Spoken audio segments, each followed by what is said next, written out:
Mes amis, Brouchim Abaï pour notre cours hebdomadaire, Beshem Hashem, Chazakoubouk, malgré le mauvais temps, la pluie, le vent, d'autres cours à Natania organisés ce soir, vous êtes là, vous êtes fidèles, et bon, Hashem, je vous dis la vérité, quand la cavote. Parce qu'avec un temps comme ça, on a envie d'une chose, c'est rester à la maison au chaud, pantouflard, avec une bonne soupe ou un bon repas bien chaud.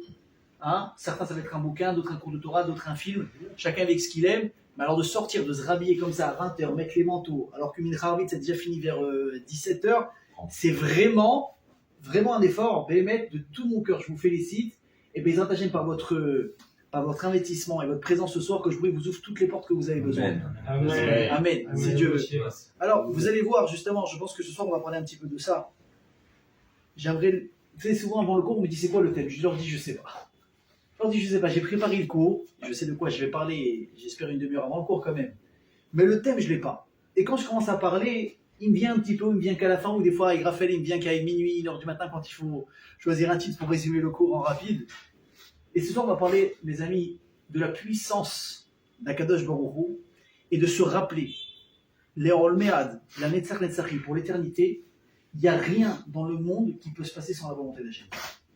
Je sais qu'on sait tous. Mais c'est quelque chose qu'il faut constamment, non seulement répéter, mais intérioriser. La Torah, qu'est-ce qu'elle nous dit? Tu sauras aujourd'hui et tu la ramèneras à ton cœur. C'est faire des choses tous les jours, tu sais. Tous les jours, tu sais. Oui, je sais que la chance peut créer le monde. Je sais qu'il ne peut rien arriver, c'est pas lui qui veut. Tout, on sait tout. Comme on dit dans la Gada, Kulanu Chachamim. On sait tous, on est tous des rabbins, c'est incroyable. Mais par contre, c'est quoi le travail de la personne? Il y a ce que tu sais dans ta tête, mais il y a ce que tu sais dans ton cœur. Est-ce que tu as réussi à intérioriser dans ta vie ce que tu sais en théorie? Et ça, c'est le défi d'une vie. Alors, on va essayer ce soir de se rappeler un petit peu quel est le rôle de Dieu dans le monde. Et on va commencer tout de suite. Voilà, on est rentré maintenant dans les parachutes de la semaine. Dans peut-être un des épisodes le plus incontournables du Ham Israël, c'est quoi? Ça va être les fameuses diplômes que Moshe et Aaron vont abattre sur l'Égypte pour... Le but, c'est quoi? Pour sortir les Bnei Israël de Mitzrayim. Alors maintenant, on sait très bien que les diplômes, ça a été vraiment un spectacle au-delà de la nature. Ça a été vraiment un spectacle qui est arrivé qu'une seule fois dans la vie. Et le but, c'était quoi, comme on l'a dit, c'est de briser les Égyptiens pour enfin laisser partir les Bnei Israël. Alors, il y a la question qui se pose de Chazal. Écoutez bien ce qu'il dit. Il dit, si aujourd'hui on pose la question à n'importe qui d'entre nous, aujourd'hui en 2026, enfin pas maintenant en 1950 dans les pays d'Afrique du Nord, si on dit aujourd'hui, est-ce que tu penses réellement que la manière forte, par les coups, par la force, c'est quelque chose qui marche, la plus intelligente ou pas? Ouais. Aujourd'hui, la majorité des gens sensés vont dire non. Pourquoi? Écoutez bien ce que je vous dis. Tu frappes, tu fais peur, tu peux gagner l'autorité. Mais l'autorité déjà, dès qu'ils auront l'occasion de te destituer de ta place, ils vont le faire. Parce que pour eux, tu es quoi? Tu es un méchant, tu es un tortionnaire. Tu as gagné leur peur, mais tu n'as pas gagné leur respect. Et ça, c'est toute la différence. Quand une personne est de réussir une relation n'importe laquelle, d'association, de couple, d'éducation avec un enfant, si c'est toujours le monté agressif qui manque, alors oui, ça fait son effet. Évidemment que ça fait son effet. Tu vois, mais qu'il a peur. Dès que tu auras l'occasion de te débarrasser de lui, tu vas le faire parce que tu trembles, tu as peur. Tu ne l'aimes pas, tu ne respectes pas, tu t'es pas attaché à la personne. Tu as juste peur de ce qui peut t'arriver si tu lui désobéis. Alors que si un enfant, tu lui apprends qu'évidemment, il y a un cadre, il y a une certaine discipline à garder, mais il y a surtout de l'amour. Il y a un vrai kécha, il y a une vraie relation, c'est ça où tu l'as acheté. Écoutez bien ce que je vous dis, un enfant. Ça arrive tout, je suis sûr que tous ceux qui ont eu des enfants en bas âge, ils savent de quoi je parle. Après, quand on est grand-père, c'est pas pareil, ou grand-mère. Mais quand on est parent, on essaie de faire attention que les enfants ne mangent pas trop de sucre, les gâteaux, les jus de fruits, machin. Alors en général, on va essayer de cadrer tout ça. C'est quoi le repère? La semaine, on fait attention, et quand est-ce qu'on se lâche un peu? Shabbat. Il y a les bonbons, il y a les desserts, il y a les coca, il y a les machins. C'est le kiff. Maintenant, l'enfant il est en train de manger avec tout le monde, il a le droit au bisli, il a le droit à ça, il y a une petite question de Shabbat, je ne sais pas comment chacun fait sa table de Shabbat, mais sachez qu'un enfant, si vous lui faites remarquer, vous lui faites vivre que Shabbat rythme avec question autour de la paracha, il récompense comme bonbon, etc., la chose qui va te demander tout Shabbat, c'est quoi? Il y a les questions ce soir. On fait des questions après le repas. Hein. Papa, je te vois fatigué, mais on fait des questions. Pourquoi qu'est-ce qu'il veut derrière les questions? Il veut c'est bonbons, super. Donc tu as donné ces bonbons. Maintenant, tu vas te reposer. Bon, le soir, j'ai tout le monde va dormir. Maintenant, le Shabbat après-midi. Toi, tu as 30 ans, tu as 50 ans. Ton kiff du Shabbat, c'est quoi? Un des kiffs, c'est la sieste, Shabbat après-midi. Super. Maintenant, les enfants, eux, ils aiment faire la sieste. C'est une punition, la sieste. Ils n'aiment pas ça. Donc, c'est-à-dire que forcément, à un moment donné, quand ils vont grandir, ils veulent plus faire la sieste, ils n'arrivent pas à s'endormir. Tu vas arriver à une entente avec eux, c'est quoi? Papa, maman, ils vont se reposer. Jouez gentiment, faites pas trop de bruit. Jusque-là, si tu arrives déjà à tenir ça, c'est bien. Mais qu'est-ce qui se passe maintenant? Les placards, ils sont sans surveillance. Les tiroirs où il y a tous les gâteaux et les bonbons et les bonnes choses. Là, il n'y a plus pas vraiment pour dire oui, non, pas maintenant. Donc le gosse, il sait que pendant minimum 2 heures de temps, la voie est libre. Il peut prendre ce qu'il veut. Il n'y a pas de trace. À moins si les frères et sœurs ils se balancent entre eux, ça c'est une autre histoire. Mais si en tout cas ils sont tous en plus de ça de mèche, et ils veulent prendre des bonbons, et c'est pas un paquet qui va se voir s'ils ont pris, et ça se verra pas. De toute façon, tu vas pas t'aider commencer à vérifier le paquet de bonbons. On n'est pas là. Qu'est-ce qui va faire en sorte que l'enfant il va pas toucher le bonbon quand tu dors, quand il y a le dos tourné? Alors c'est très simple. Si c'est tout le temps non, non, non, non, non, les gros yeux, tu vas créer chez lui un manque et une envie de bonbons. Dès qu'il pourra manger des bonbons derrière ton dos, de un, il va le faire. De deux, écoutez bien ce que je vous dis, un enfant qui est trop privé de manière anormale de quelque chose chez lui, dès qu'il va être chez quelqu'un d'autre, dès qu'il pourra en avoir, il va le faire. Moi, on m'a raconté, une personne que j'ai connue, m'a dit qu'il avait un ami, que ses parents ils étaient très durs avec lui sur tout ce qui était voilà, coca, bonbons, etc. Bon, je ne rentre pas à l'éducation des gens, je vous ramène un fait. Chacun fait ce qu'il veut. L'enfant, dès qu'il était chez quelqu'un d'autre, il ne faisait que l'inverse. Il buvait beaucoup de coca, il mangeait beaucoup de bonbons, beaucoup de gâteaux. Pourquoi? Parce qu'il sait que maintenant, s'il n'amortit pas l'histoire, il rentre chez lui, il verra ni coca, ni gâteau pendant 2 mois. Donc qu'est-ce que ça fait? Déjà, j'ai l'impression que le gosse, il crève de faim, qu'il n'a rien chez lui. Tu vois que le gosse, c'est lui qui est devant la table. Alors malheureusement, des fois, tu as des grands enfants. Tu vois, des fois, dans les kidouches des synagogues, tu as ceux qui sont classes, qui mangent gentiment, et tu as ceux qui se mettent en premier rond, en première ligne. Mais pas parce qu'ils sont c'était là par hasard, c'est parce que le type, il ne va pas bouger du début à la fin de la première ligne. On dirait que chez lui, il n'a pas à manger. Sachez que même un adulte, des fois, il doit faire attention à ça. Donc déjà, il donne l'enfant on va dire une mauvaise influence qui se passe chez lui, mais surtout, qu'est-ce qui se passe? Il devient obèse, le gosse. Dès qu'il a une occasion d'être dehors, il bouffe, mais de manière anormale. C'est pas comme un enfant qui dit, bon, de toute façon, j'en mange pas maintenant, j'en mange la semaine prochaine. Imaginez, vous avez l'habitude de vous faire un petit kiff, vous achetez les Shabbat, vous avez les petits gâteaux de soirée. C'est bon, ça, c'est sympa, tout le monde aime ça. Alors, si tu as l'habitude d'en manger de temps en temps, tu te fais un kiff, tu vas acheter pour Shabbat, de temps en temps, machin. Si demain tu arrives à une Seouda ou à un mariage et que tu es fatigué, que tu veux rentrer, mais ils n'ont pas encore fait le dessert, tu as 2 réactions possibles. Tu as celui qui dit, je mange jamais de dessert, donc je vais essayer d'amortir le mariage au maximum, maintenant je suis crevé, mais je veux pas rater le dessert. Il y en a comme ça. Parce que c'est ou maintenant ou pas, ou c'est trop cher, ou je veux pas dépenser pour ça. Le mec il se prive lui-même. Donc évidemment, dès qu'il va avoir des gâteaux, il va être comme un fou. Il va faire partie de ceux qui lâchent pas la première ligne de la Seouda parce qu'il sait qu'il y a des gâteaux qui vont arriver à la fin. Il y a celui qui tout le temps, il fait des kiffs, il dit il n'y a pas de gâteau maintenant, je mangerai la semaine prochaine, c'est pas grave. Vous avez compris l'idée ou pas? Donc dans tout, le trop dur, la trop de difficulté, c'est pas bon. Alors Béchal, si je vous parle maintenant de coups, frapper pour éduquer, je vous dis 1950, 1920, 1900, dans les pays d'Afrique du Nord, c'était quelque chose qui était acceptable, à la rigueur. C'est comme ça que ça se faisait. Aujourd'hui, on te dit on ne peut plus éduquer comme on le faisait à l'époque, c'est terminé. On déconseille énormément les coups. Je rentre pas maintenant, est-ce qu'il faut un peu. Ce soir, je ne fais pas un cours d'éducation, je ramène des faits pour arriver à l'idée qui m'intéresse le plus. Donc, si tout le monde est d'accord que les coups à répétition pour faire passer un message, c'est pas bon. Surtout que, est-ce qu'il va y avoir ici une gloire à en tirer pour un fort de frapper un faible? Que non. C'est quoi tout le challenge? Tu prends demain 2 boxeurs. Si tu prends un poids lourd contre un poids léger, est-ce que tu penses que le poids lourd il va être fier quand il va lever sa ceinture de victoire? On va lui dire mais t'es un bouffon. T'as 50 kilos de plus que lui, t'as beaucoup plus de masse, de muscle, de graisse, en taille, vous avez 30 cm d'écart. Elle est où ta victoire? Au contraire, tu vas passer pour un bouffon. Il est où le challenge? C'est quand tu as 2 personnes du même niveau et que un a réussi à battre l'autre malgré qu'ils avaient les mêmes atouts de départ. Très bien. Ça, si on comprend ça chez les êtres humains, alors, Kol Sheken, Kalvachomer, Ben Beno chez Kalvachomer, Akash Bro avec les êtres humains. Est-ce que Hachem, quelqu'un peut aller contre lui? Tu ne peux pas. Tu peux lui désobéir, mais tu ne peux pas forcer Dieu à des choses. Si Dieu a décidé qu'il y a une talecha qui va t'arriver, ou quelque chose de bien qui va t'arriver, tu montes et tu descends, tu auras la bonne chose qui va t'arriver, et personne ne pourra jamais te le prendre. Ça, il faut s'en rappeler. Si Hachem il a décidé que tu vas recevoir quelque chose et que tu le mérites, et que tu fais tout ce qu'il faut pour y avoir, tu te comportes bien, il peut y avoir 10 000 personnes qui vont essayer de te mettre des bâtons dans les roues pour pas que les 10 000 ils vont tomber, et toi tu auras gain de cause à la fin. Parce que c'est la force d'Hachem. Si Hachem est capable de, Machenikra Kol Yachol, il peut faire ce qu'il veut. Est-ce que c'était compliqué pour lui de sortir les Bnei Israël d'Égypte sans frapper? Badaï, c'était possible. C'est une question rhétorique. Razal pose la question, pourquoi avoir utilisé absolument la force? Pourquoi faire passer les Bnei Israël, les Mitzrim, par ces makotes? C'est pas nécessaire. Tu veux faire sortir les Juifs, mais tu peux le faire sortir par la grande porte. C'est vrai que l'Égypte était reconnue pour être la Médina, le pays, la source de sorcellerie la plus puissante du monde à l'époque. D'ailleurs, c'était la capitale, on va dire c'est les États-Unis de l'époque. Économiquement, j'imagine également au niveau peut-être de l'armée qu'ils avaient à leur époque, la sorcellerie, ils avaient tout. Donc évidemment, personne ne pouvait sortir. C'était ça, d'ailleurs, un des Kiddush Hashem qu'il y avait à l'époque du Yetziat Mitzrayim, c'est qu'on racontait que pendant toutes les centaines d'années où les Israël étaient esclaves en Égypte, pas un esclave n'avait réussi à s'enfuir. Tellement que Mitzrayim était protégé par des sorts. Les gens ne pouvaient pas sortir. C'est, imagine, tu sors, là, il n'y a rien, et tu te tapes dans le vide. Qu'est-ce qui se passe? Il y a une sorcellerie qui t'empêche de sortir. D'accord?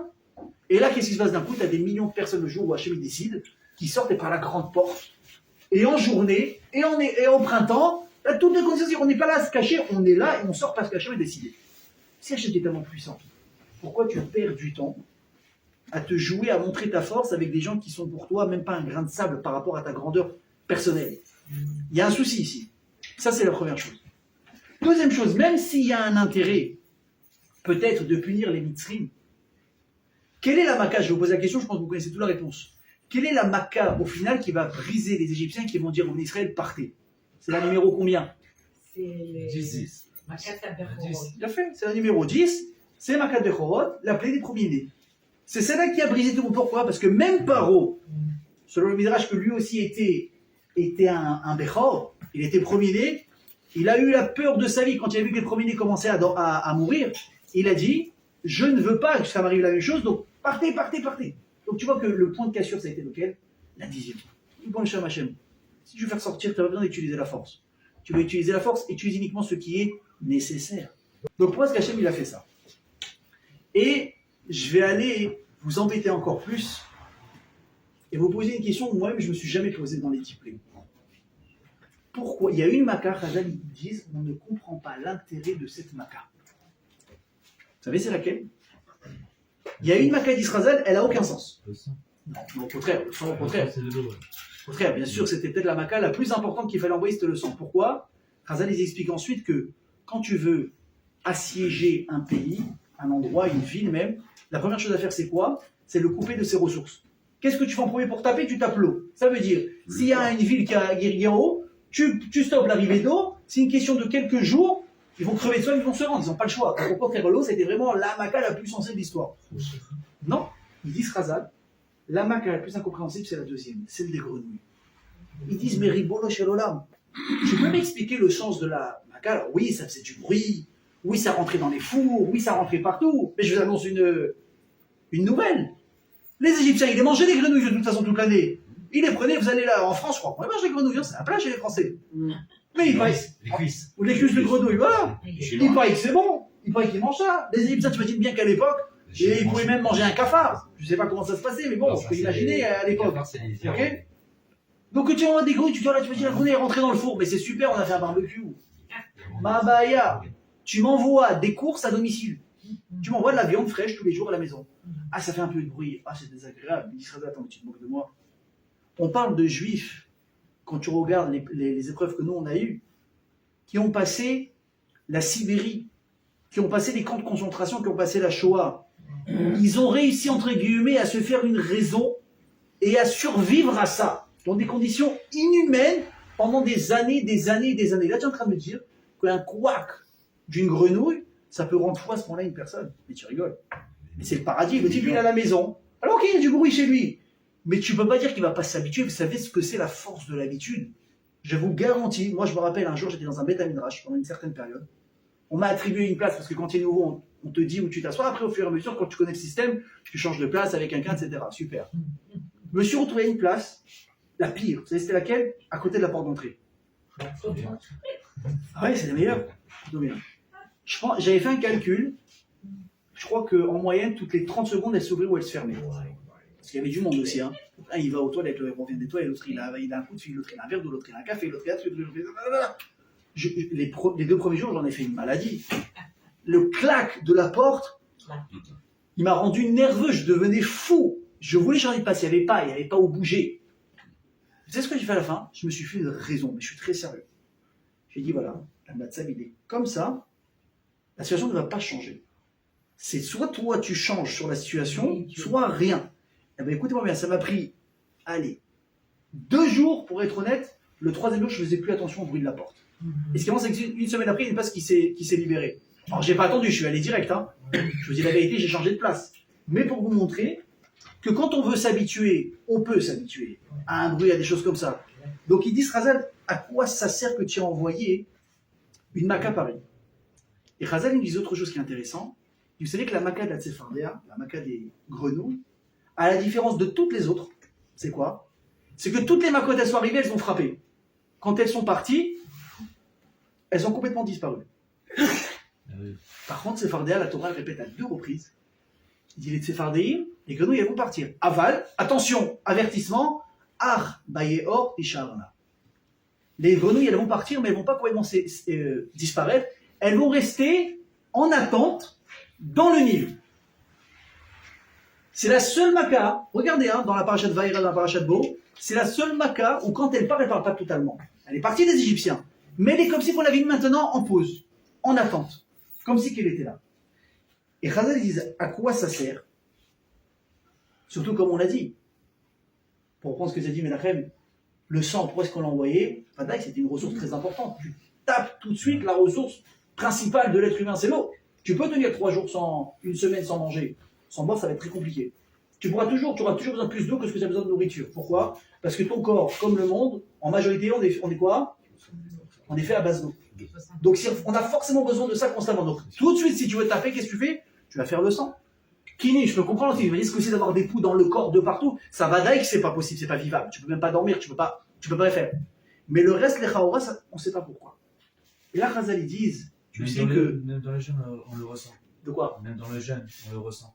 Qu'est-ce qu'on ressent? Par exemple, on a plus soif oui. que Alors ça, la vérité, ça dépend des gens. Moi, par exemple, dans un jeûne, j'ai faim, j'ai pas soif. Et mon père, il va me dire quoi? Qu'est-ce que j'ai eu soif pendant ce jeûne? Ça encore, c'est une question de truc. Mais je t'assure qu'au bout d'une semaine, on va tous crever de soif. La faim, on l'aura peut-être oublié, on se sera un truc, mais l'eau, c'est quelque chose qui est très très difficile. Alors Chazal, il vient nous apprendre un petit secret sympa. Il dit, tu sais qu'à Kojbo, quand il a envoyé les macotes, il a fait comme si qu'il rentrait en guerre avec l'Égypte. Comme on l'a dit, qu'est-ce qu'il a fait tout de suite? Il a pris l'eau pour taper les ressources basiques. Après, il a envoyé la Tsefardéa. Pourquoi? Il dit parce que quand on fait une guerre, vous savez, dans les guerres, il y a deux sortes de guerres. Il y a les guerres physiques, mais il y a les guerres psychologiques. En général, si tu gagnes la guerre psychologique, tu as gagné la guerre physique. En général. Si l'esprit de la personne, tu l'as cassé, il est mauvais. C'est un morceau de bois, c'est un morceau de chair qui est debout. Il n'est plus capable de fonctionner. Une personne, si dans sa tête, tu as réussi à le briser, ça, il n'existe plus, c'est fini. Quand est-ce que les soldats ils sont très forts? C'est quand dans leur tête, ils sont forts. Moi, je vois des gens, j'ai vu des gens passer des épreuves dans leur vie, mais un mec lambda, il s'effondre, il s'écroule, il a même plus envie de se lever le matin, il veut pas sortir de son lit, il veut rester sous sa couette et oublier ses problèmes. Moi, j'ai vu des gens avec des problèmes dans leur vie, sourire, chanter, et aller au-devant des problèmes pour les régler. Des rocs. Et pourtant, le type, c'est pas 1m90, c'est une montagne, hein. Des fois, c'est un type d'1m50, 40 kg tout mouillé, mais il a un mental d'acier. Ah, mais comme ça, tu peux pas le briser. Quand tu fais la guerre, qu'est-ce qu'ils font? D'ailleurs, ça y est, moi qui ai vu un peu des films sur la guerre, etc., c'est intéressant. Il y a des techniques de guerre, qu'est-ce qu'ils font? Ils veulent surtout impressionner l'ennemi. Des techniques entières pour faire croire qu'ils sont plus nombreux que ce qu'ils sont. Ils font beaucoup de bruit. Ils font comme s'il y avait une grande cavalerie qui arrivait, alors qu'en fait, finalement, ils ont une centaine, j'ai l'impression qu'ils sont des milliers, etc. Et qu'est-ce qu'ils font surtout? Ils font du bruit. Kol chauffard. Très souvent en guerre, quand on sort en guerre, on sonne. Pourquoi? Parce que le son va faire peur à la personne. Et il y a ce qu'on appelle la béhala et la ira. C'est quoi la béhala? C'est une peur qui est soudaine. Regardez, malheureusement, j'ai encore eu l'exemple, ce Shabbat, j'ai la petite nièce qui était à la maison, elle dit encore à son père, S'il n'y a pas la zaka, mais s'il y a la zaka, on va au miklat. S'il y a la zaka, on va au miklat. La petite, elle a vécu la guerre là, il n'y a pas très longtemps. Les allers-retours, le miklat, le machin, le truc, ils ont eu très peur. Ils ont eu très peur. Aujourd'hui, dès qu'ils entendent la zaka, qu'est-ce qui se passe? C'est une peur soudaine, c'est ce qu'on appelle la béhala. Quand tu vas en guerre et tu sonnes du chauffard, c'est que l'ennemi s'apprête à attaquer, les gens sont pris par une peur soudaine. Mais cette peur soudaine, à un moment donné, va s'estomper. C'était sur l'instant T, c'était sur le moment, après ça part. Mais après, il y a autre chose qui rentre en jeu. C'est quoi? C'est ce qu'on appelle la ira, la crainte. La crainte, c'est quelque chose qui peut prendre énormément de temps à partir, soit ne jamais partir. Des fois, tu crains une personne, vous allez voir, hein, des fois, il y a des gens qui ont été maltraités par d'autres personnes, à n'importe quel niveau social, une personne qui a vraiment une vraie peur d'une personne en lui, 50 ans après, il peut encore la voir, et avoir cette crainte comme si qu'il était dans le même schéma d'il y a 20 ans, 50 ans. Mais pourtant, c'est terminé, et pourtant, le type, ça y est, non, mais je ne peux pas m'en défaire, c'est pas possible. La crainte, c'est quelque chose qui peut des fois ne jamais partir. Akadosh Baruch Hu, qu'est-ce qu'il a fait? Il nous dit Chazal. À travers la Makkah des Tsefardéim, il aura imprégné la peur soudaine avec le bruit de la grenouille, mais il aura mis un truc en tête, dans la tête, c'est la crainte qui allait rester même après le départ des grenouilles. Et c'est la raison pour laquelle il a dit quoi? Il a dit attention, vous avez souffert avec cette Makkah, n'est-ce pas? Mais la Makkah, j'ai une bonne nouvelle, c'est qu'elle ne part pas complètement. Elle est là en attente. Tu bouges, une oreille, qu'est-ce qui se passe? La Makkah, elle revient. Donc on a gagné la peur soudaine et l'apport en continu dans l'esprit des Mitzrim par rapport à Hachem. C'est-à-dire que la Makkah, elle paraît insignifiante, mais elle renferme un élément ici qui est très puissant, qui s'appelle quoi? La crainte. Ok? Et autre chose aussi. Tu as peur de quoi au final? D'un petit animal qui ne sert à rien. Il y a un message aussi qui est très fort. C'est que sachez qu'il n'y a pas un animal dans le monde qui ne sert à rien. D'où on voit cette histoire? Avec David Amelech. David Amelech, un jour, il a demandé à Dieu, il dit, mais à quoi elle sert l'araignée? Ça sert absolument à rien, une araignée.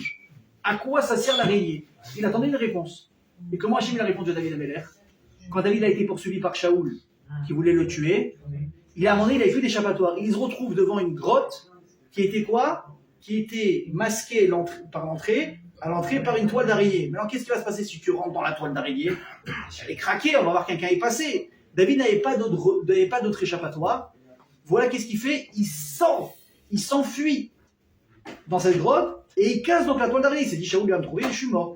Sauf que, entre le moment où il est rentré et le moment où il s'est retourné, enfin au moment où Shaoul est arrivé, l'araignée elle a refait la toile à une vitesse anormale. C'était inhumain. C'est-à-dire si ça prend peut-être, je sais pas, je suis pas un chercheur en araignée, j'imagine la taille d'une araignée, d'une toile d'araignée pour faire rentrer un être humain, ça va prendre pas mal de temps de travail. Forcément des mois, peut-être voire même des années. En tout cas, ça va pas se faire en une heure. David, il est rentré. Hachem, il a fait un miracle, c'est que l'araignée, elle a retissé sa toile en quelques minutes. Et Shaoul, quand il est passé, il voit qu'il n'y avait pas où aller. Mais il dit, mais là, il y a une toile d'araignée entière. David, il ne peut pas être là. Il n'a même pas vérifié. Il est parti, il a continué son chemin. Ça a sauvé David. Hachem lui a fait un clin d'œil en disant quoi? Dans chaque chose, il y a forcément un but. Ok. Mais on va essayer de comprendre ensemble, encore une fois, mes amis, pourquoi est-ce qu'Akadosh Baruch Hu, il s'est quand même, entre guillemets, acharné sur les Égyptiens, et surtout, encore une fois, à travers les grenouilles, vous allez voir, il y a quelque chose de beaucoup plus profond. Quel a été le but qu'il a recherché à travers cette Makkah? Alors, déjà, c'est vrai que moi, je vivais un petit peu sur des légendes jusqu'à aujourd'hui, ou peut-être des petits trucs comme ça. Si je vous pose la question, à votre avis, combien de temps a duré les Makkot? Vous allez me répondre quoi? Une personne qui a fait un petit peu ses devoirs, il va me dire ça a duré 1 an. Ça n'a pas duré des années. Hein. Comment on sait? Sachez qu'il n'y a pas de date précise dans la Torah. À quel moment Moshe il est venu? La seule chose qu'on sait, c'est quand est-ce qu'ils sont sortis. Ils sont sortis quand? Le 15 Sivan. Le 15 Nissan, pardon. Le jour de Pessah. Oui. Ça, c'est ce qu'on sait quand est-ce qu'ils sont sortis. Mais est-ce qu'on sait à partir de quand Moshe s'est présenté à Paro? Il n'y a pas marqué dans la Torah. Il n'y a pas de date, il n'y a rien. On ne sait pas exactement combien de temps toutes les histoires de Moshe qui va chez Paro et tout, ça dure. Mais Chazal, ils disent, on a un petit peu regardé entre les lignes et on a déchiffré des indications. Première indication, c'est quoi? Hachem, il dit à Moshe, va chez Paro, il te dit de sortir les bénis Israël, n'est-ce pas? Moshe, il arrive, il est plein de force parce que c'est Hachem qui l'envoie. Il arrive dans Paro, il a dit voilà, je veux que tu renvoies le peuple. Pourquoi? Parce qu'ils se plaignent, qu'ils sont en esclavage, etc. Bon, vous connaissez l'histoire. Sors-les. Réaction de Paro, c'est quoi? Si un esclave pense à la liberté, c'est qu'il a le temps de penser. S'il a le temps de penser, c'est qu'il ne souffre pas assez. Il a du temps de pause dans son travail pour penser à peut-être ça peut être différent. Écoutez bien ce que je vous dis. Vous prenez des gens aujourd'hui qui sont mais recouverts de travail jusqu'au plafond. Il a le temps de penser à rien, ni aux vacances, ni à changer la voiture. Il oublie même le matin même que le frigidaire il a lâché, ça fait 3 jours qu'il doit s'en occuper. Moi je vois des gens comme ça, il y a des femmes qui sont à bout, parce que leur mari ne s'occupe de rien. Pourquoi? Pas parce que c'est un glandeur. Il est tellement préoccupé par son travail qu'il a de la place pour rien, ni pour les enfants, ni pour elle, ni truc. Il lui dit mais ça fait 3 jours que j'ai une fuite, tu comprends pas? Ah purée j'ai encore oublié, ah purée j'ai encore oublié. Il n'a pas le temps, parce qu'il sature. Mais si tu penses à ce serait sympa de s'organiser comme des vacances en Grèce là quand même pour Pessah et tout, c'est que tu as le temps d'y penser. Donc Paro il dit quoi? Si l'Israël il pense à la liberté, il pense à s'adresser à quelqu'un pour truc, et il prie, c'est qu'ils ont le temps de faire tout ça. Donc, le travail est trop cool. Restriction, c'est quoi? À partir de maintenant, on vous fournira plus de paille. Vous allez vous débrouiller à chercher les matériaux nécessaires et aller dans les champs cueillir pour avoir de la paille, pour faire des briques, etc. etc. Donc il dit Srazal, à quelle période de l'année on va chercher de la paille? C'est en Iyar. Ah, c'est En Iyar, après Pessah, il y a Nissan. Et ensuite, il y a le mois d'après, c'est le mois des moissons. Et donc, on voit que quoi? La première indication entre les lignes de la Torah, Moshe s'est présenté à Paro pendant le mois de Iyar. Super. Donc, tu vas dire quoi? Si je fais un calcul logique, il arrive en Iyar, il sort en Nissan, on a 2 macotes. Jusque-là, ça va. D'ailleurs, tout le mois, moi j'ai entendu jusqu'à aujourd'hui que chaque maca a duré, entre guillemets, pas un mois vraiment, 3 semaines d'avertissement, une semaine de maca, donc chaque maca correspond à 1 mois. Donc, c'est bon? On est clair là-dessus? Donc, grosso modo, 1 an. Super. Sauf que, Chazal lui dévoile un secret extraordinaire. Moshe, quand il a vu la réaction de Paro, qu'est-ce qui s'est passé? Il a été détruit psychologiquement, émotionnellement, sentimentalement, tout ce que tu veux. Et il va le dire à Hachem. Non, je crois que c'est dans la paracha de cette semaine qu'on a lu. Oui, c'est ça. Il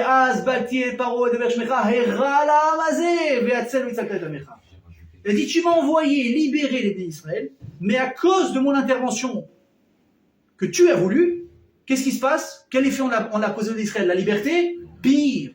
Une souffrance encore plus difficile. On pensait qu'on était au maximum, on est maintenant en dessus du maximum. Et qu'est-ce qu'il a fait Moshe? Vous savez, dit Chazal, pendant 3 mois, il a disparu. Il est parti au Mitzrim, il a dit Hachem, je ne veux pas tâcher les routes, je ne suis pas capable. J'ai fait du mal à mes frères au lieu de les aider. Il a laissé passer l'histoire.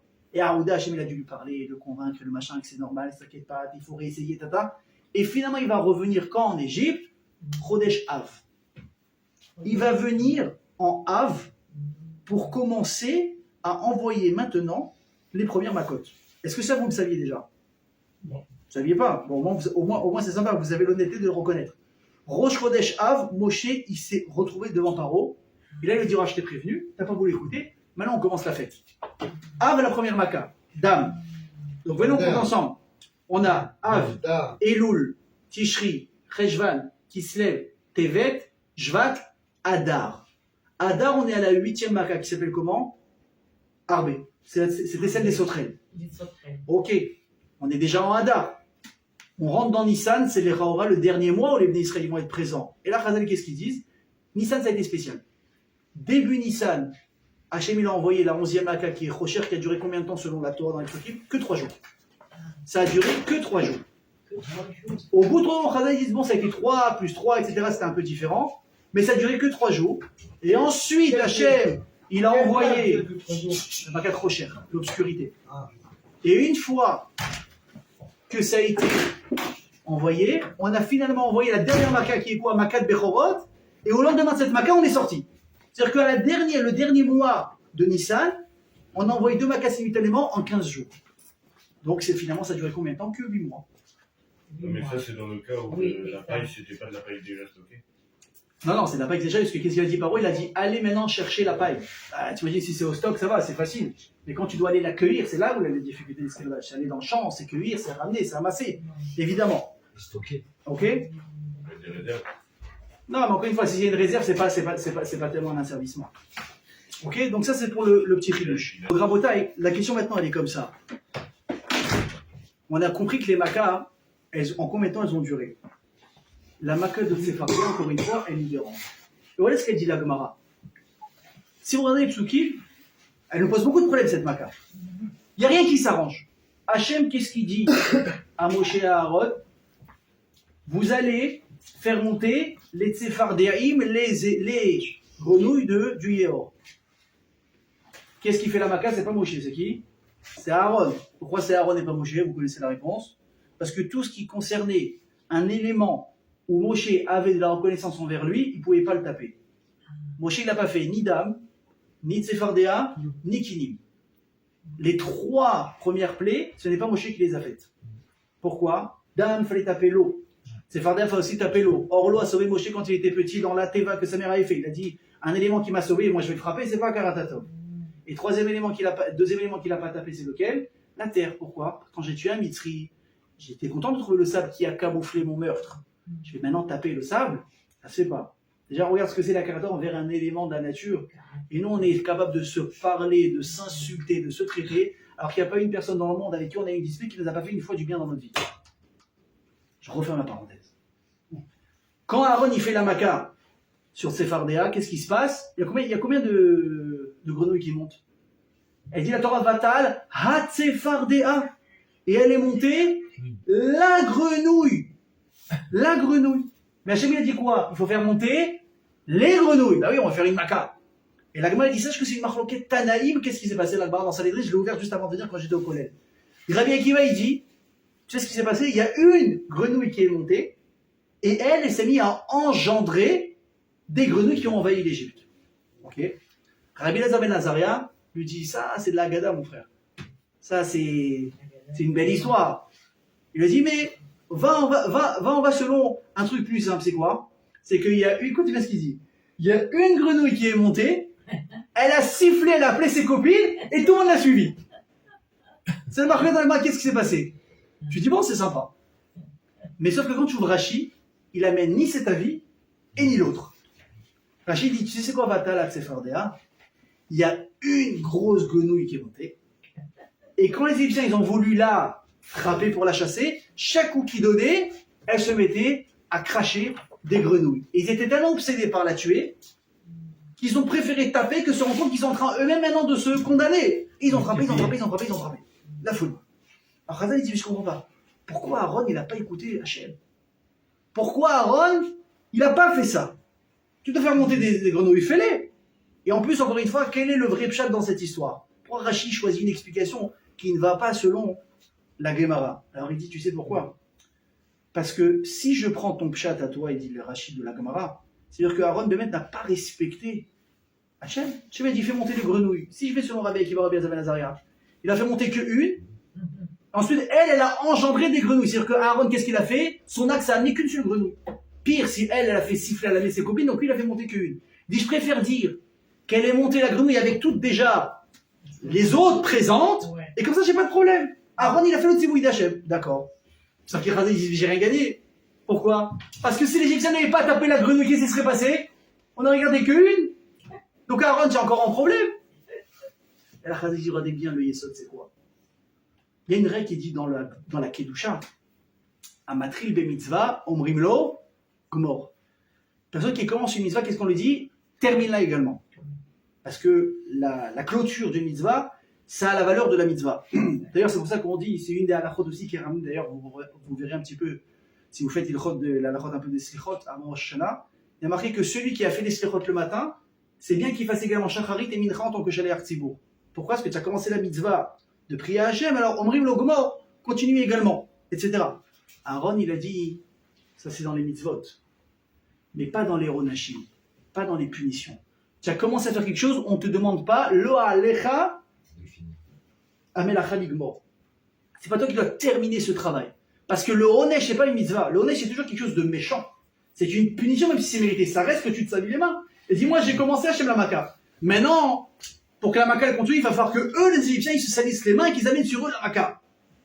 C'est la raison également, mes amis, pour laquelle, vous savez ce que c'est un petit peu les malkoutes, les malkouyotes. Il y avait à l'époque de la Gemara, quand on faisait des vérotes, on n'était pas mis à mort, on avait ce qu'on appelle 40 coups, Arbaïm Makot. 40 coups. Mais si tu vois la Gemara, qu'est-ce qu'elle dit là-bas? En fait, c'est pas 40, c'est 39, c'est Arbaïm Chaser Achat. C'est quoi? 40, c'est le 40, il y a une remise, qu'est-ce qui se passe? On a fait 5%, pourquoi? Elle dit non. C'est que normalement, il doit prendre 40 coups. Mais j'ai peur que celui qui frappe, il va peut-être se tromper, il va en donner un en trop. Non seulement le 1 en question, il ne le mérite pas, et s'imagine en plus de ça, ce coup de trop, c'est ça qui va l'achever et le tuer. Donc je préfère donner un coup en moins que prendre le risque de donner un coup en trop. T'imagines jusqu'où ça va le détail. C'est ça qui dit Sraza, tu sais, quand tu mérites quelque chose sur la tête, tu vas prendre. Mais tu ne prendras jamais ce que tu ne mérites pas. Donc Aaron, il dit, moi je ne veux pas avoir de problème entre guillemets avec le bon Dieu. Je préfère m'arrêter comme ça. Ok. Mais encore une fois, mes amis, qu'est-ce qui se cache dans cette main-là? Je vais vous raconter une très très belle histoire. On raconte qu'un jour, il y avait une femme qui s'est retrouvée, je dis bien, qui s'est retrouvée à être conférencière. Pourquoi? Elle dit qu'elle, à la base, c'était pas du tout son métier. C'était une femme au foyer, elle s'occupait de ses enfants. Son mari était conférencier. Très bon, demandé partout. Un jour, le rave en question a une conférence qu'il doit donner. À mon avis, l'histoire, c'est sûrement devant des dames, vous allez comprendre pourquoi. Et il a un empêchement, il ne peut pas y aller, mais il ne peut absolument pas annuler la conférence. Il y a un public qui s'est déplacé, archement quand même. Les gens ils se déplacent, ils prennent la voiture, tu imagines en plus dans un temps comme ça, la pluie, le vent, les trucs, les intempéries. Tu arrives, qu'est-ce qu'on te dit au final? C'est annulé, ça se fait pas. Donc qu'est-ce qu'il fait? D'abord, sa femme lui dit, je t'en prie, va donner la conférence à ma place. Tu m'as tombé sur la tête. Depuis quand moi je donne des conférences? C'est toi qui donnes des conférences. Et le type, il lui donne, pas une pression, des encouragements, et il la pousse, il met t'es capable, je te connais, je vois comment tu parles, comment tu réagis, comment tu connais la vie, tu es même meilleur que moi, je te dis vas-y, écoutez bien. En 1 heure, le gars c'est un génie. Il a réussi à convaincre une femme que oui alors qu'elle n'a jamais fait de sa vie. Il est bon quand même. Va faire bouger une femme en 1 heure sur un truc qu'elle n'a pas l'habitude de faire dans sa vie. En une vie peut-être tu n'y arriveras pas toi-même. Lui en 1 heure il a réussi. La femme, elle s'habille, elle prend la voiture, elle va donner la conférence. Résultat des courses, les gens aimaient ou pas? Un carton. Les gens ont adoré. Le public a aimé, les organisateurs ont aimé l'approche, le message, la pédagogie, la psychologie. Et qu'est-ce qui est passé? Ils ont pris ses coordonnées et de fil en aiguille, et encore une conférence, et encore une arsa, et tac, et tac, et tac. Elle s'est retrouvée à donner des conférences. Super. Sauf que cette dame, elle avait toujours dans sa tête un doute qui persistait. Mais au final, est-ce que mon message, je vais mettre, il est bien? Ok, c'est bien, on m'appelle et tout, mais est-ce que vraiment les gens ils grandissent de ça? Est-ce que j'arrive à faire avancer les gens? Je peux vous dire, c'est un type demain, il donne des cours toute la journée, tous les jours. Mais que quand tu fais le résultat des courses au bout de 7-10 ans, le public qu'il a, ils sont restés au même niveau. Je veux dire, aider, c'est pas qu'il y a un problème chez les gens. Oui, voilà, tu devrais te mettre au boulot, mais il y a surtout un problème chez l'orateur. Tu n'as pas réussi à faire passer le message assez clairement pour provoquer chez les gens l'envie de changer. Donc cette femme, elle dit, mais est-ce que mes beaux discours, les salles que je remplis, à part le fait que c'est phénoménal sur le moment, mais est-ce que ça fait un effet sur le long terme ou pas? Et Hachem, un jour, il a décidé d'envoyer un super message. C'est quoi le message? Un jour, elle est convoquée. C'était par qui, si je ne me trompe pas? Par le secrétaire du Rabbi Lubavitch. C'est une femme Chabad apparemment. Il lui dit, on vient de recevoir une lettre. Et on parle de toi dans la lettre. Il dit, c'est quoi? Il y a une personne qui nous écrit. Le type, il dit voilà, bonjour, je suis une personne de religion chrétienne, donc je ne suis pas juif. D'accord? Ok. J'ai été marié avec une juive toute ma vie. Écoutez bien l'histoire qu'il raconte. Hein. À un moment donné dans notre vie, il a dit on n'était pas pratiquants du tout. Ni ma femme, ni moi, ni chrétien, ni juif, ni quoi que ce soit. Mais on a ressenti à un moment donné dans notre vie l'envie de se rapprocher de quelque chose de religieux, de spirituel. Oui, c'est-à-dire il y a beaucoup de gens qui sont évangiles, et machins, etc. Il paraîtrait, de ce qu'on m'a dit, je n'avais été ni à Hollywood, ni j'ai été démarché par le monde du cinéma, mais de ce que j'ai compris, par des gens qui ont fréquenté les showbiz et qui ont fait des chouva, ils me disent que tout ce qui brille à Hollywood, c'est vraiment que de la façade. J'ai du mal à y croire. Quand tu vois la réussite financière des gens, et le kavod, et les publics, et les belles voitures, et les belles maisons, et les belles femmes, et tout ce que tu veux, tu le type, c'est sûr qu'il est super heureux dans sa vie. Il me dit, c'est que du fake. C'est que de la façade. Il n'y a rien de vrai. Le type à l'intérieur, il est vide. Je dis, tu sais quoi, donne-moi son vide, je vais le remplir, moi. Il me dit, il est vide. Il est triste. Il est sous calmant. La majorité sont drogués. Ils sont tous suivis par des psychiatres. Personne n'est heureux dans sa vie. Il m'a dit, les seuls qui ont un peu, il m'a dit combien? Un petit peu de goût à la vie, c'est ceux qui se donnent dans des causes un petit peu spirituelles, qui aident des associations, qui donnent des trucs à l'église, qui se sentent concernés par ci, par ça. C'est les seuls qui tiennent un peu la route. Sinon, c'est tous les déchiquetés dans leur tête. Ok, j'ai dit, tu m'as appris un truc. Et lui, il m'a dit, le type il raconte, il dit, ma femme et moi, on cherchait absolument quelque chose de spirituel. On ne savait pas, on a hésité. Est-ce que c'est moi qui va aller dans le côté fudge, ou c'est elle qui va me suivre dans le côté peut-être chrétien? Je dis, mais personne ne forçait personne. Hein. Alors on a tenté. On est parti chez les réformistes. On a essayé, mais ni moi ni ma femme, on s'est accroché au truc. Ok, donc ma femme, elle a pris la décision de quoi? Elle dit, bon, c'est comme ça, je vais devenir chrétienne, on va s'attacher à l'église, on va s'attacher à Jésus, tout ce que tu veux, et voilà, comme ça, on va trouver un sens à notre vie. On devait le faire, il raconte le cas. Il a dit, mais dans la semaine qui a précédé je sais pas quand est-ce qu'ils vont à l'église, genre le dimanche, je crois. C'est ça? Ouais, oui. Ceux qui ont regardé Rabbi Jacob, ils connaissent un petit peu que c'est pas le samedi, c'est pas le dimanche, ouais. Ok. On devait aller le dimanche à l'église, sauf que dans la semaine, ma femme, elle tombe sur une publicité dans la rue, conférence de la rabbinite Intel sur la Taharat HaMishpacha, la pureté familiale, et tout ce que ça apporte de positif dans un couple. Et le type l'a intrigué. Elle a dit, j'y vais. Elle écoute la conférence. Avec sa femme? Non, seule, la femme y va. C'était pour un public féminin. Elle assiste à la conférence. Elle accroche avec le message. Elle va voir celle qui donne la conférence. Elle lui dit, regardez, elle lui raconte sa vie. Je suis d'origine juive, je fais rien de juif et je compte me convertir au christianisme. La femme lui dit, regardez, moi je vous demande de ne pas le faire. Bon, tu peux parler, la personne va faire ce qu'elle veut. Elle dit, mais vous savez quoi, en attendant, faites-moi juste plaisir sur quelque chose. Elle lui a donné un chandelier, un petit bougeoir comme ça pour allumer les bougies de Shabbat. Et elle lui a donné une mezouza à accrocher à sa porte. Faites ça, Dieu est grand. La femme, elle est arrivée, elle pose la mezouza à la porte, et elle s'est mise à allumer des bougies tous les vendredis pour Shabbat.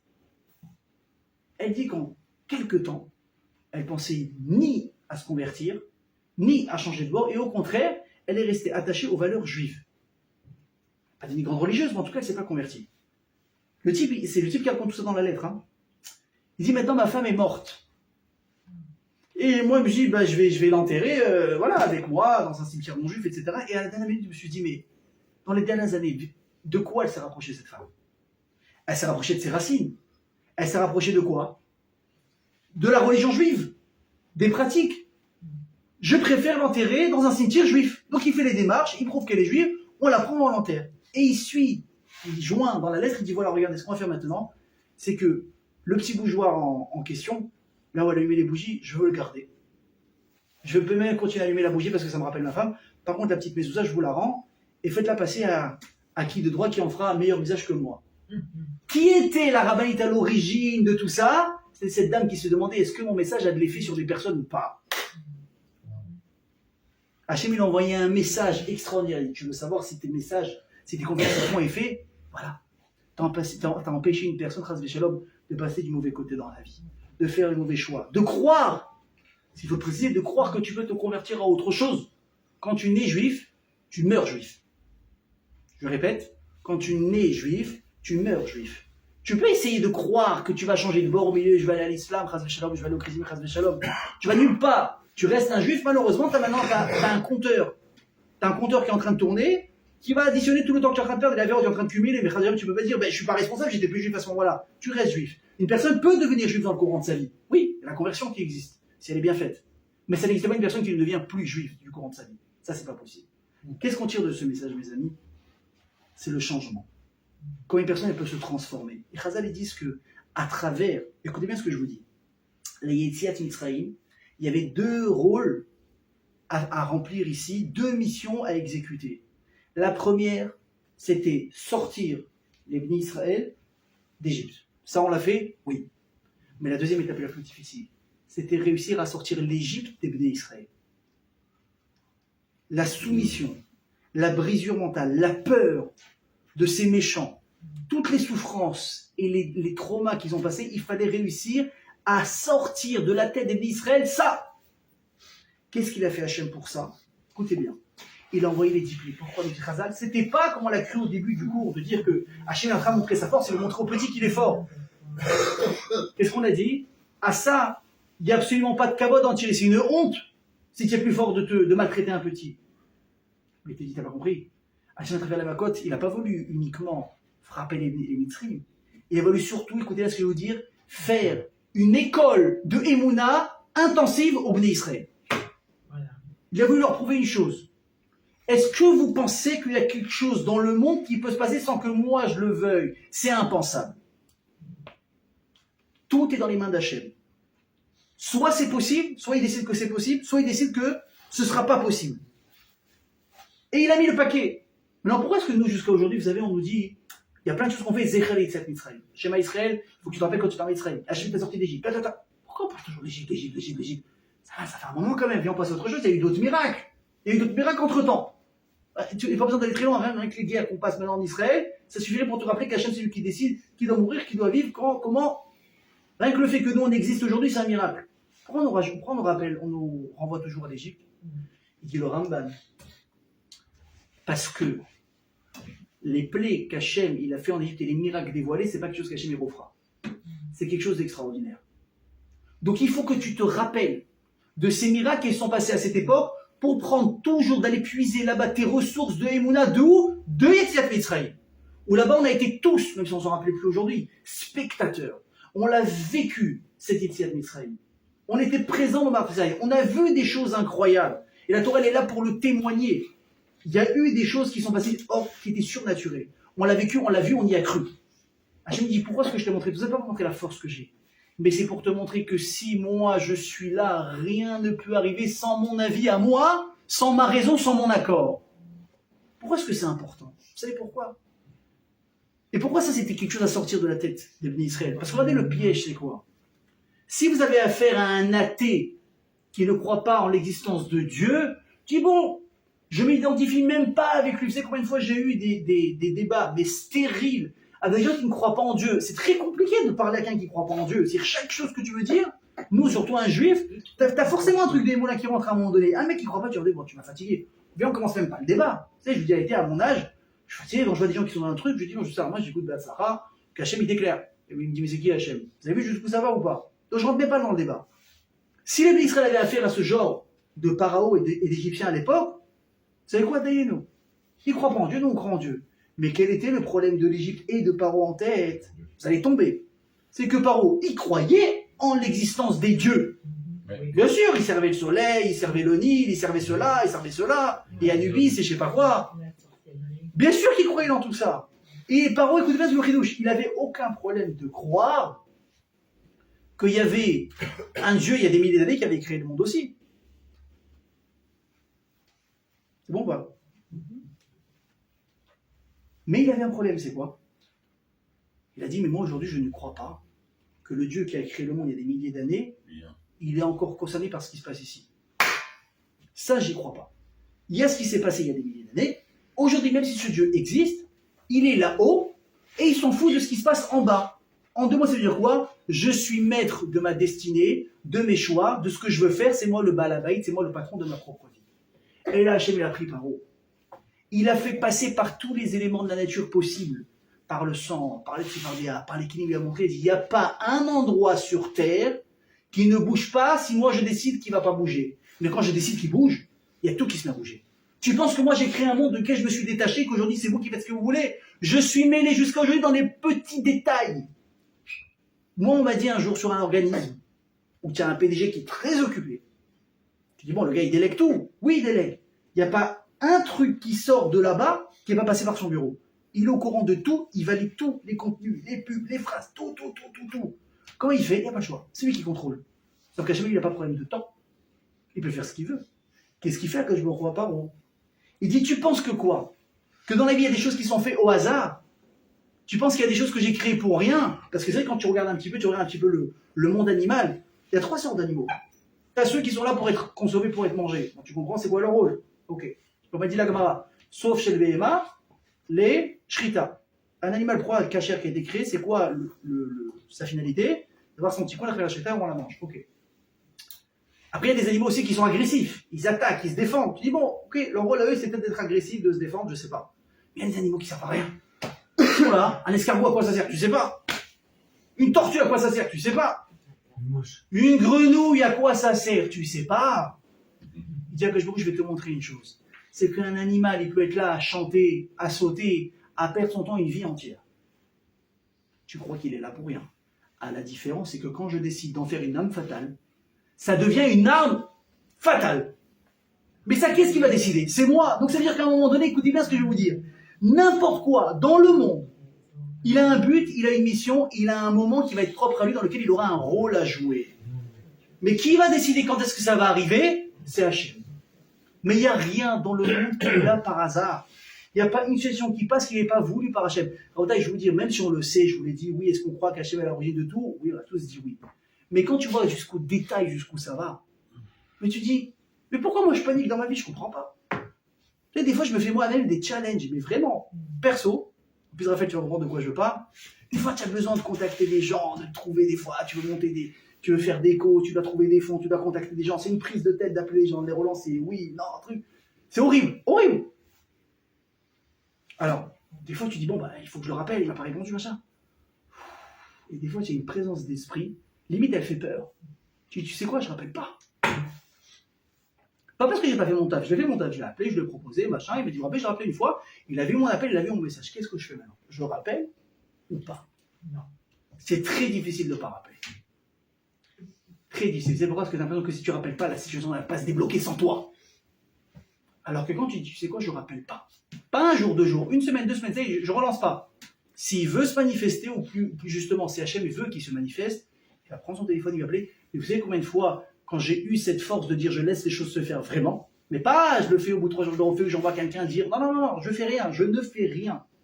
Des fois, j'ai eu des gens, pas uniquement qui ont de l'argent, pour des situations que j'avais besoin dans ma vie. Des gens que je ne connais pas. Des gens qui ne me connaissaient pas il y a 1 heure. Ils m'appellent, bonjour, ça dépend dans quel truc. Des fois, c'est Ruben, des fois, c'est Ravata, des fois, c'est ci, des fois, c'est ça. Voilà, j'ai rencontré un quel qui m'a dit que vous aviez J'ai la personne qu'il vous faut pour ça. Mais tu te respectes, c'est pas possible. J'ai pas essayé, je l'ai pas appelé, je sais pas qui c'est. Qui est la personne? Elle vit au Canada, elle vit aux États-Unis. Elle vous connaît pas, mais elle a entendu parler de ci et ça, elle peut vous arranger, tac, tac. Je dis, c'est pas possible. Mais ça, c'est quoi? C'est la main d'Hachem. Ça, c'est la main d'Hachem. Mais pourquoi la main d'Hachem, elle arrive? Parce que tu décides de lui laisser de la place. Si tu décides de prendre la place, Hachem dit, regarde, toi et moi, entre guillemets, on peut pas, entre guillemets, nos 2 égos peuvent pas exister. Hachem, c'est Echad Shalom, je dis pas qu'il a un ego, il a une présence, il a une prestance que nous, on doit lui laisser de la place.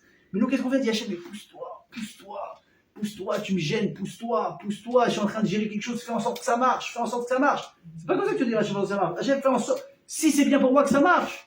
Et si tu vas dans un mur, tu vas t'associer avec quelqu'un, un mafieux, un voyou, un mec qui va te rappeler toute ta vie, qui t'a aidé, tu vas regretter un jour où il t'a rendu un service, ce type-là. Oui, mais il y a 10 ans en arrière, j'ai pas vu ça comme ça. Oui, parce que 10 ans en arrière, t'étais un bar. Au lieu de dire, Hachem, si c'est bien pour moi, t'as dit, fais en sorte que ça marche. Tu veux le faire, tu veux la faire, tu veux qu'il passe la facture ou pas. T'avais ton speech téléphone pendant 1 semaine. Je suis en train de travailler, Hachem, s'il te plaît, tu vas à la Sina tous les jours. En quel petit tu vas à Kippour et Shabbat à 10h30. Tu dis, Hachem, fais en sorte que ça marche, mais Ziz, Hachem dit, je veux pas que ça marche. Je veux pas que ça... Et pourquoi ça marche pas? Parce que j'ai dit que ça marchera pas. Parce que je t'aime, parce que je veux ton bien. Et par contre, des fois, tu sais pas pourquoi. T'as des trucs qui t'arrivent dans la vie, des trucs de fou. Tu dis, j'ai pas mérité tout ça. J'ai pas mérité. Celui-là, il est comme ça, je fais comme ça. Et tu commences à haïr la personne. Mais t'as fait du mal. C'est humain d'en vouloir à la personne en face. Mais on oublie qu'il y a quelqu'un qui est à l'origine de tout ça. Et c'est qui? C'est Akadosh Baruch Hu. Pourquoi, comment, etc. On ne sait pas. Mais on apprend, mes amis, dès ma code de Mitzraïm, que tout est géré par Hachem du début à la fin. Il n'y a pas un élément qui échappe à Hachem jusqu'à aujourd'hui dans ce monde. Et c'est la raison pour laquelle Hachem, qu'est-ce qu'il a fait? Il a laissé, comme on a dit, les grenouilles dans le Yéhor. Il a dit au Mitzrim, vous allez comprendre. Le déclic qui vous manquait, c'est quoi? C'est que non seulement je gère le monde, non seulement j'ai accès au n'importe truc le plus petit qui y est, mais surtout dès que je décide à nouveau, ce qui te paraît anodin peut devenir la plus grande menace de ta vie. Et ça, c'est les Égyptiens, une peur qui les a pas quittés. La moindre petite chose qui est autour de moi peut se retrouver être quelque chose de dangereux pour moi. Et ça a été ça le message qu'il fallait passer aux Égyptiens pour comprendre ce que c'était la force d'Hachem. Mais pour les Juifs, c'est quoi le message? Évidemment, de craindre Hachem, mais surtout rends-toi compte d'une chose, qu'il n'y a pas un élément autour de toi que si Hachem il décide, il peut pas devenir du jour au lendemain bénéfique pour toi. Une source de Yeshua. C'est ce qu'on dit tous les jours dans la Tfila, mais il faudrait, Alvaï, qu'on prendrait le temps de comprendre ce qu'on dit. On dit dans la Hamida, Melech memit ou mechaye ou matzmiach Yeshua. Hachem, tu es un roi qui donne la mort et qui donne la vie, memit ou mechaye, et ensuite, ou matzmiach Yeshua. C'est quoi les matzmiach en hébreu? Faire pousser la Yeshua. Ça veut dire qu'il y a des situations bloquées. Tu montes et tu descends, il n'y a pas de solution. Il n'y a pas. Ton avocat te dit, écoute, je connais toutes les combines, hein. Il n'y a pas. T'appelles un voyou, un mafieux, et tu dis, écoute, même moi, celui-là, je peux pas. Ah, je suis mort, je suis condamné, je suis mort. La réalité, c'est que la solution, elle n'existe pas. Il n'y en a pas. C'est bête, hein, c'est une réalité, il n'y en a pas. Mais c'est quoi la force d'Hachem? C'est que lui, il est matzmiach, il fait pousser des choix qui n'existaient pas il y a encore 1 minute. Tu dis, c'est pas possible. Eh ben voilà. Ça, c'est la force d'Hachem. Vous avez compris, mes amis, vous avez on va se renforcer en disant que quoi? Que Hachem, que Kol Yachol. Et à la veille qu'on va comprendre, que quand on a besoin de quelque chose, à qui il faut s'adresser? Uniquement à Akash Baruch, que tout dans ses mains. Que s'il décide, tout sera possible. Amen.